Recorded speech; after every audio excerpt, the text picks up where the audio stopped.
I never thought I'd hear my own daughter-in-law call me useless in my own kitchen. I was just standing there, folding napkins for Sunday lunch, when she turned to my son and said, "Honestly, Daniel, why is she even still here? She doesn't do anything anymore." As if I were a piece of old furniture collecting dust, I held that napkin in my hand a moment longer, because if I didn't, I might have shattered right there on the floor.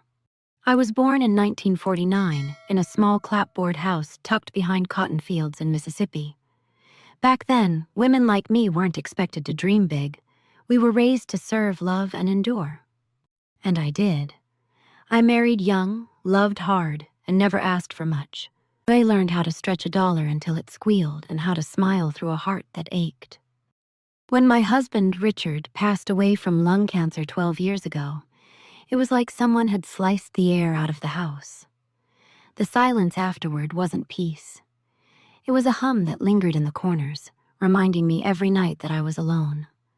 My son, Daniel, offered to move in shortly after. He was struggling back then, laid off.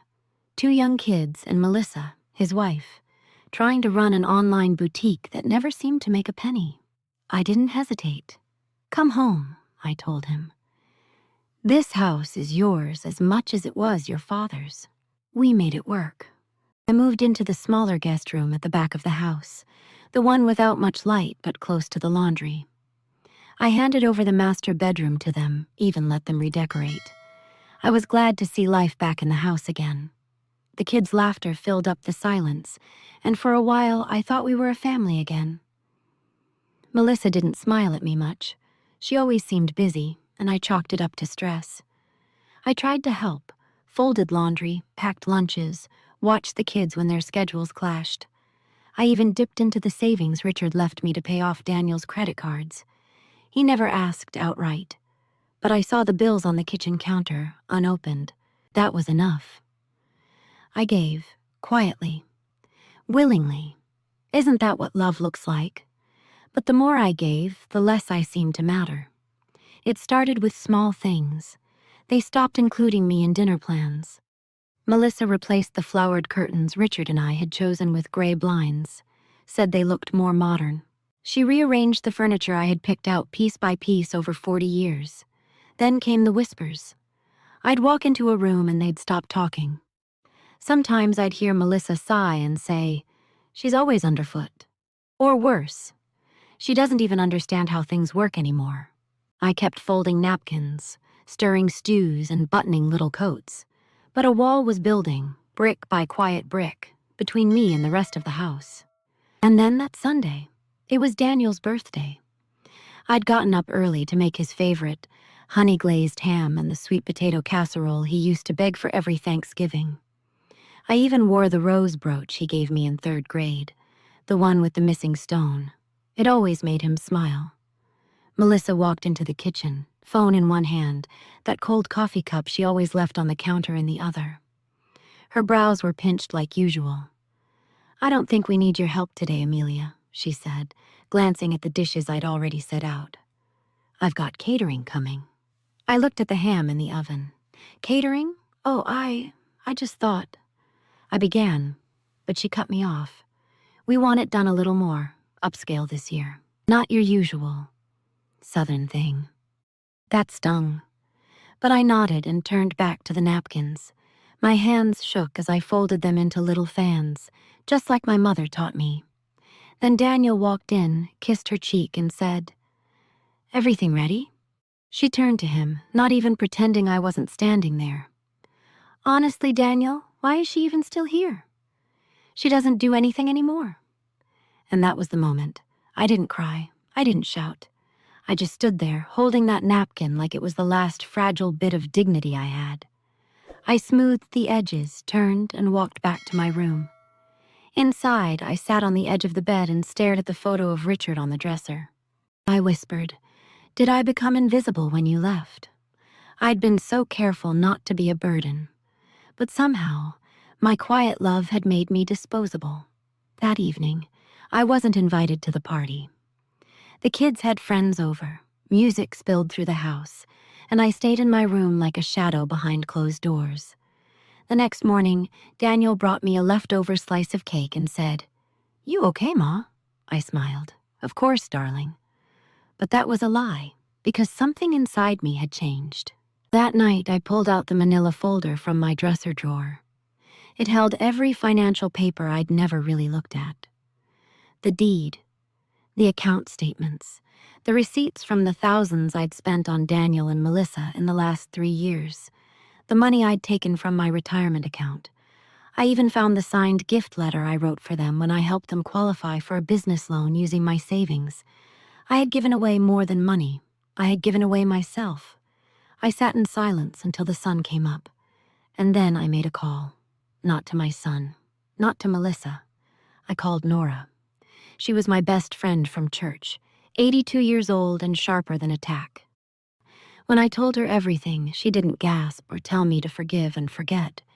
She just said, "You gave them your open hand, and they slapped it. Time to close that hand into a fist, sweetheart." We made plans.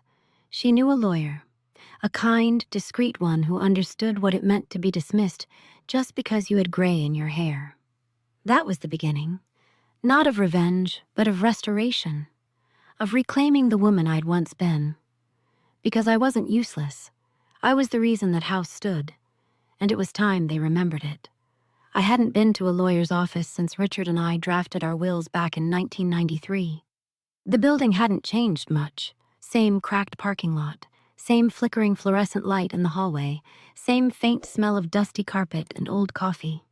But I had changed. I stepped inside with my shoulders pulled back, clutching my folder like a lifeline. Nora walked beside me, a small force of nature in her pressed beige slacks and pink lipstick. Her presence kept me grounded, like roots under my feet. "Don't you dare downplay anything," she whispered as we reached the door. "You've been generous. That doesn't give them a license to treat you like a ghost." The lawyer, her friend, Mr. Jameson, was a soft-spoken man with silver hair and kind eyes. He stood when we entered and gestured toward the 2 chairs across from his desk. "What can I do for you, Mrs.?" "Amelia Wright," I said, setting the folder gently on the polished wood. "And I think it's time I took my house back." He blinked, caught off guard by my directness. I took a breath and explained. Everything. The co-ownership of the home, the unsigned agreements, the payments I'd made from my own funds for Daniel's debts, the things I never documented because family doesn't need paperwork. Or so I thought. Jameson listened carefully, nodding at intervals, flipping through the copies I'd brought. When I finished, my hands were trembling. But not from fear this time. From relief. It felt good to be heard. He looked at me over his glasses. "Mrs. Wright, let me be blunt. You've been generous to a fault. But generosity doesn't mean forfeiting your rights." Those words warmed a part of me I thought had gone cold. We talked options. He explained what a partition action was, how I could, legally, force the sale of the property or buy out my son's share.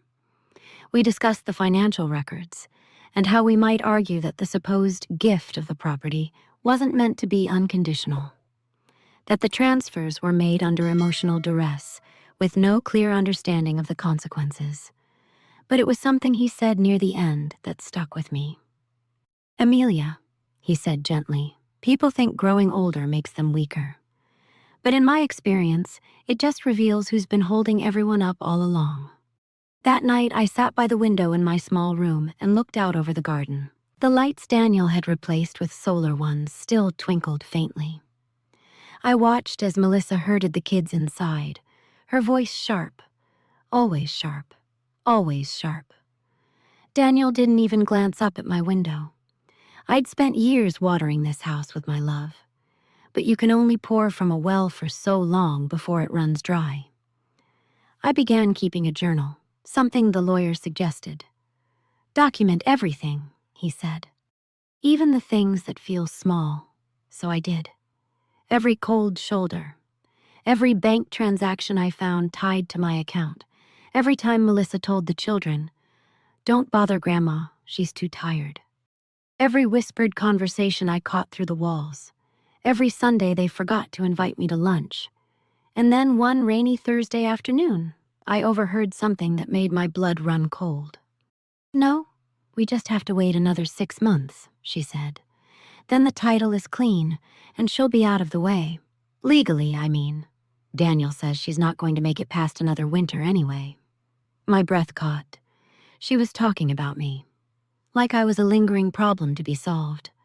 That night, I didn't cry. I opened my drawer and pulled out the folder again. Then I called Jameson. "I'm ready," I said. The next few weeks were filled with meetings and documents and terms I hadn't heard since Richard managed our taxes. I hired a private investigator, on Jameson's advice, to look into the financial side of things. I felt guilty at first, like I was breaking some sacred maternal rule. But then I remembered Melissa's voice. She won't make it past another winter. I wasn't just a grandmother anymore. I was a woman reclaiming her name. Then came the letter. I remember it clearly, the way Daniel's voice rose through the house when he opened it. "Partition," he yelled. "What the hell is this?" I stayed in my room, folded another napkin, and waited. He knocked on my door a few minutes later. "Mom, what is this?" His voice was soft now, cautious. I looked up at him, this man I had raised, and for the first time I saw the boy in him again, the one who used to cry when he scraped his knees, who clung to me during storms. "It's a legal notice," I said quietly, "to divide the property. You have the option to buy out my share, or we can sell." His face fell. "But why? We're family."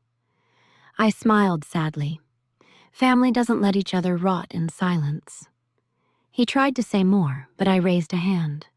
"Daniel, I asked nothing from you. I gave because I loved you. But love isn't permission for disrespect. You stood by while your wife treated me like a burden, and when I wasn't useful anymore, you pretended I was invisible." His eyes welled, but mine stayed dry. For the first time in years, I felt solid. He left without another word. Melissa didn't speak to me at all. She stopped making eye contact. Fine by me. The house grew colder over the next few weeks, but I didn't mind. Because I had Nora, I had my lawyer, I had the truth, and soon I would have peace. It came on a Monday morning. An envelope, plain white, no return address, tucked beneath the front door like a secret. I almost missed it, except I'd started checking for mail myself again, small habits I was reclaiming from Melissa. She'd insisted it was easier if she sorted it all, but somehow, bills with my name started disappearing, and letters meant for me were mysteriously never delivered. I bent down, knees cracking like twigs, and picked it up. The handwriting on the front was unfamiliar, blocky. Inside was a bank statement.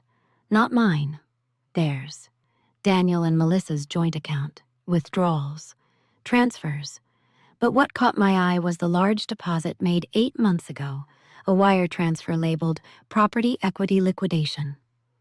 I sat down at the kitchen table, the one Melissa said was too old-fashioned and covered in my crocheted runner. I read the statement again, then again, until the numbers started to blur. I knew what it meant. They had taken out a home equity loan against the house, my house. My signature wasn't anywhere, my permission never asked. And the amount, it was staggering. $78,000. I clutched the paper, my knuckles going white. I could still hear Melissa's voice, cooing to the kids about saving up for a real vacation and buying a second car so she could finally have freedom. I thought it was just talk, but they'd used my home, the home Richard and I built with decades of sweat and sacrifice, to fund their fantasies. I was shaking, but not with fear, with something much older. Rage. That evening, I called Jameson. He asked me to bring the envelope to his office immediately. "I don't know where you got this," he said, examining it under a small desk lamp. "But if this is legitimate, and it looks like it is, we can pursue fraud. They can't leverage your property share like that without your consent." I sat back, letting the words sink in. Fraud. They hadn't just dismissed me. They'd stolen from me. We began drafting a formal response to the bank and filing the necessary legal documents. Jameson's voice was calm, but I could hear the tension in it. He was angry for me, and that helped. The next morning, I made a decision. I started packing. Not because I was leaving, but because I wanted them to see it. My room had always been tidy, neat, like I barely existed. But now I left boxes out, empty shelves, labels. I wanted them to notice. I wanted them to ask. They didn't. Not for 3 whole days. And then on Thursday night, Melissa appeared in my doorway. Her tone was sugary, but her eyes were sharp. "So, are you planning to leave, or are you just being dramatic?" I looked up from the photo album I was gently wrapping in cloth. It was one of the few things she hadn't tossed or modernized. My wedding photo with Richard lay open, our young faces smiling up at the room like ghosts. "I'm preparing," I said simply. "For what?" I smiled. "For peace," she scoffed. "You're seriously going through with this?" "Daniel is stressed. The kids are confused. You're tearing this family apart over what? Attention?" That word. Attention. It hit like a slap. I stood slowly. I may have been old, but I was not weak. I faced her fully, all 5'2" of me. "No, Melissa. I stayed quiet when you threw away my linens, when you called my cooking too heavy, when you said I shouldn't pick the kids up from school because it embarrassed them.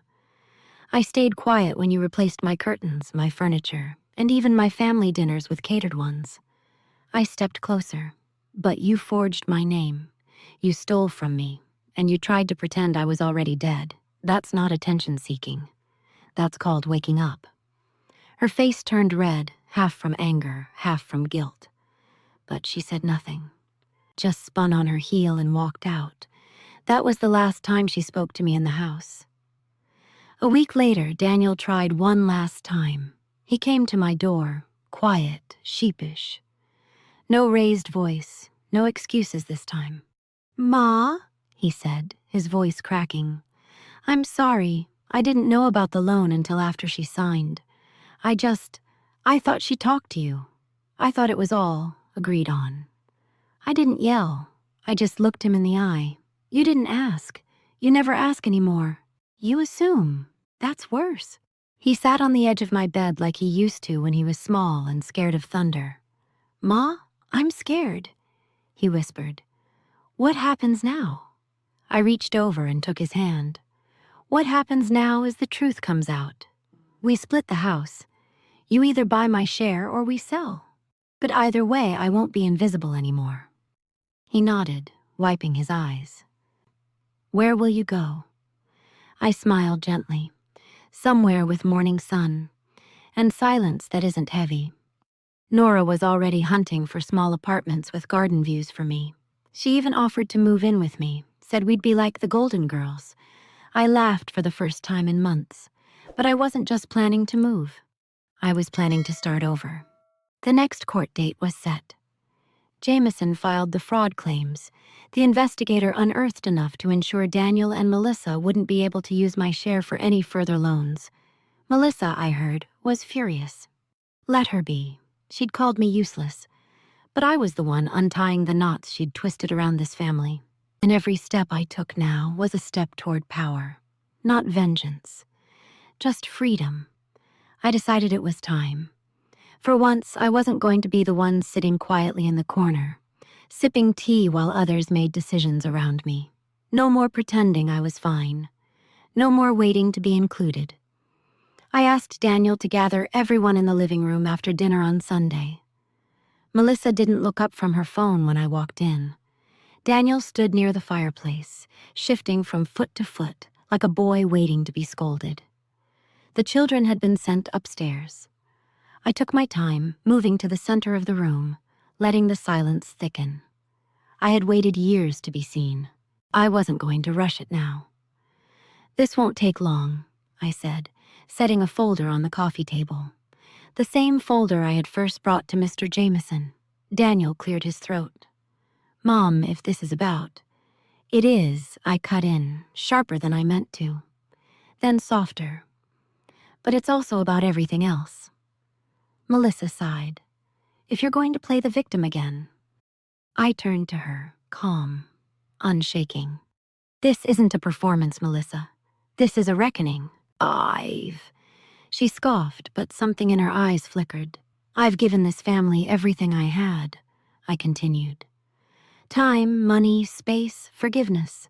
I gave you the master bedroom. I gave you use of my car. I gave you my son. I even gave you access to a house you used as collateral without my consent. I opened the folder, pulling out a single page. You claimed I wouldn't last another winter, that you just had to wait me out. Melissa's face paled. Her mouth opened, then closed. Daniel looked between us, stunned. What? You didn't know? I said gently, turning to him. She told someone, over the phone. I overheard it myself. He turned to Melissa, his voice rising. Did you say that? Melissa stood up. I was angry. You were stressed, and she was just there, always listening, always meddling. Meddling? I laughed once. It wasn't warm. You mean existing? In the house I paid off while raising you. Daniel sat down hard. Melissa folded her arms.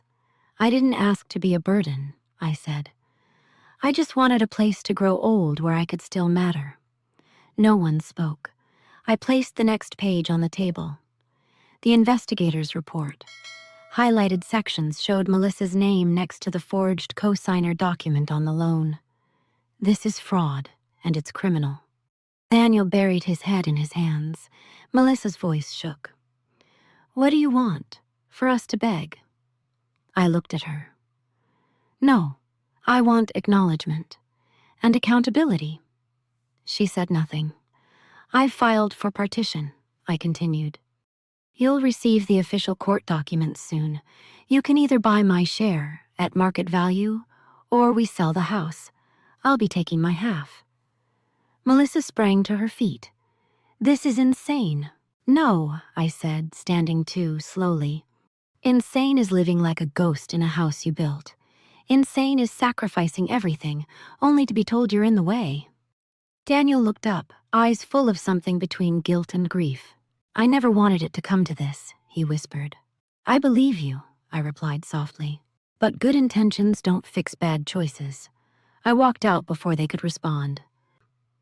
I didn't slam the door. I didn't need to. The next morning, I got a note under my door. Not a text, not an email. A real note. Handwritten. From Daniel. I'm sorry, Ma. Truly, I see now what I allowed to happen. I know I don't deserve your trust back, but I hope someday I can earn it. Whatever you decide, I'll accept it. I held the note to my chest, closed my eyes, and breathed. The hurt was still there. But so was something else. Resolution. I moved out 2 weeks later, not because I was being forced, because I chose to. Nora helped me load boxes into her van. She talked the whole time about curtain rods and houseplants and whether we should start a card club. I laughed more in those 2 hours than I had in the last 2 years. The apartment was small, yes, but it had light. Golden morning light that streamed through the lace curtains I picked out myself. I filled the space with soft pillows, photos of Richard, my tea tins, my crocheted runners. Things Melissa once called clutter. But here they were comfort. I planted tomatoes on the little balcony, read in the afternoons, played bridge with Nora and her sister on Saturdays. Life became quiet again. But this time, not the heavy kind. The healing kind. Daniel came by a month later. He didn't bring Melissa. He brought a check, the full amount for my share of the house, plus a small note that read, I'm buying peace with more than money. Thank you for not giving up on me completely. I took the check, but more importantly, I took his hand, because I hadn't given up. I had reclaimed myself, not through revenge, through boundaries, through truth, through strength I forgot I had. You don't realize how deep the ache runs until it begins to heal.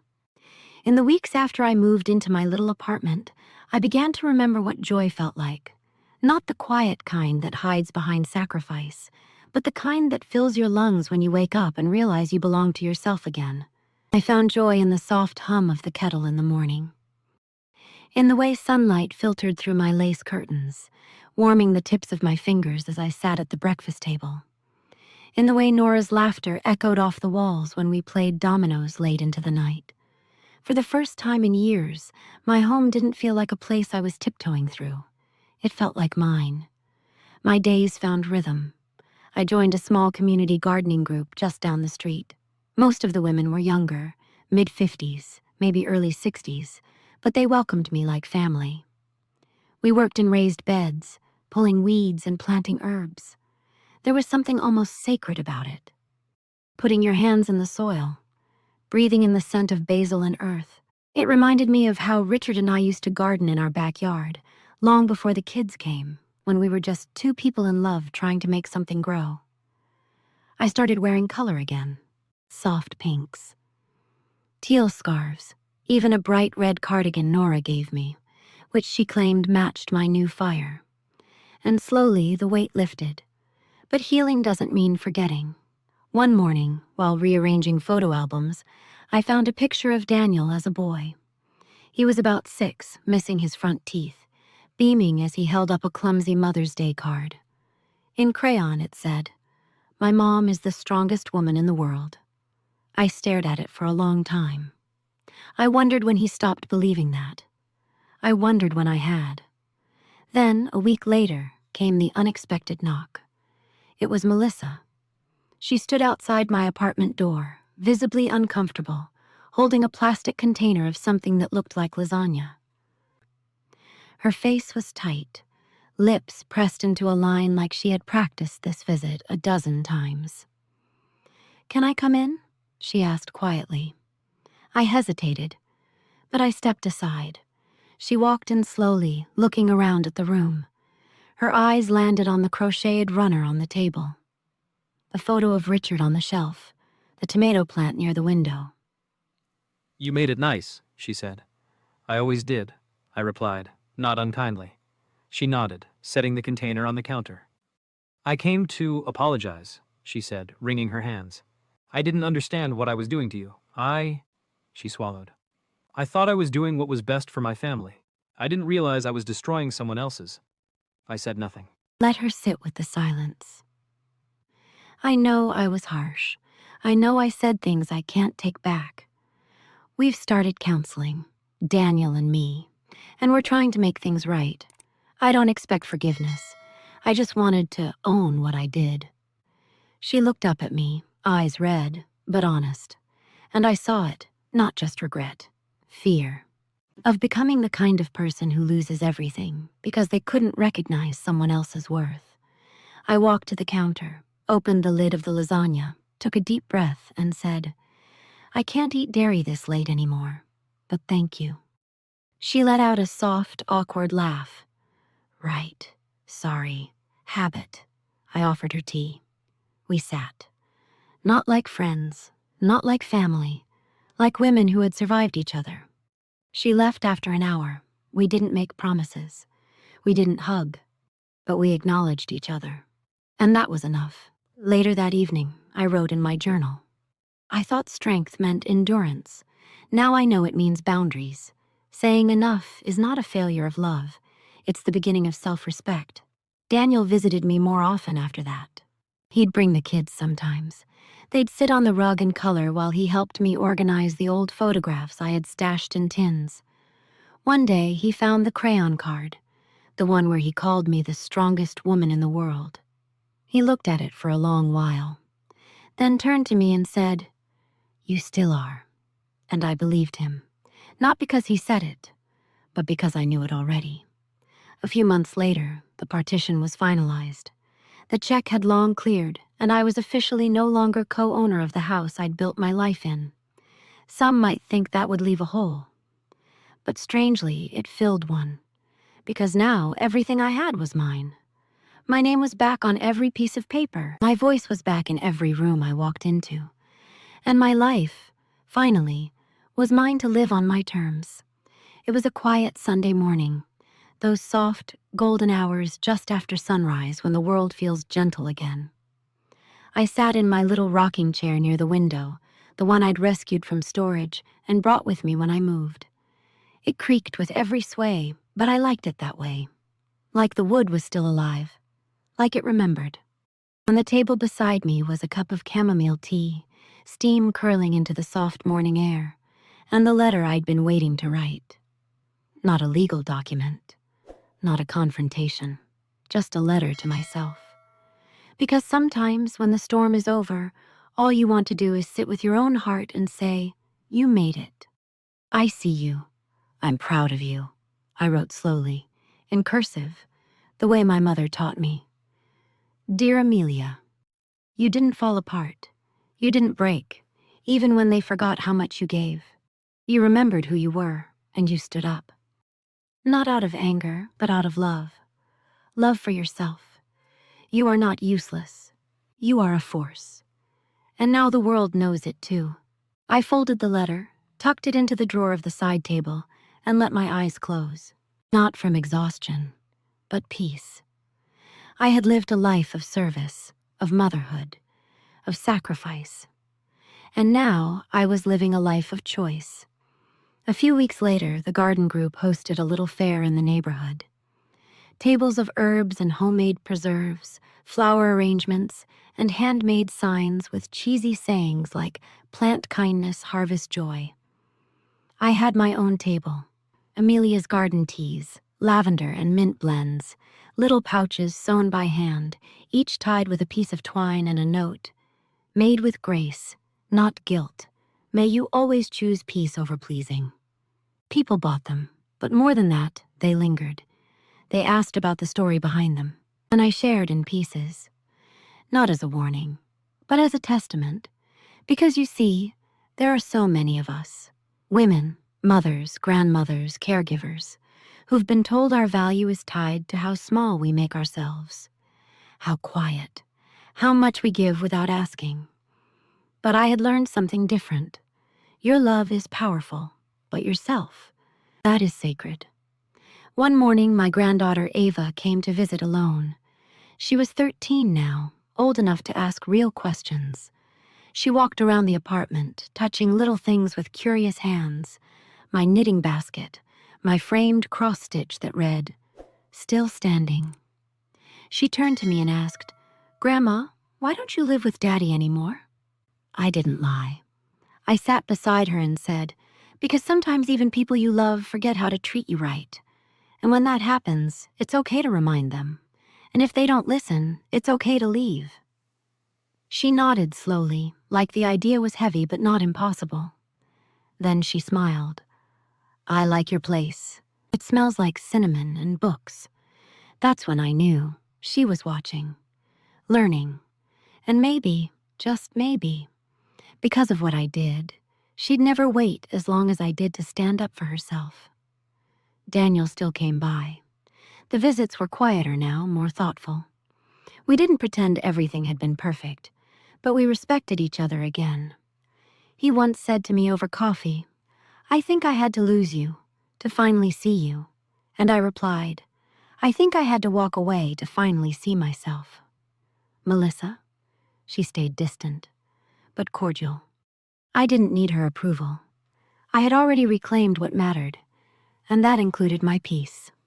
One day, standing on my balcony watering my tomatoes, I saw a small bird land on the railing, just a little gray finch, feathers fluffed, blinking up at the world like it had just discovered it. It reminded me of myself, small, weathered, but still curious, still alive, still choosing. I smiled, rocked back in my chair, and whispered to the morning, "I am not done. The end."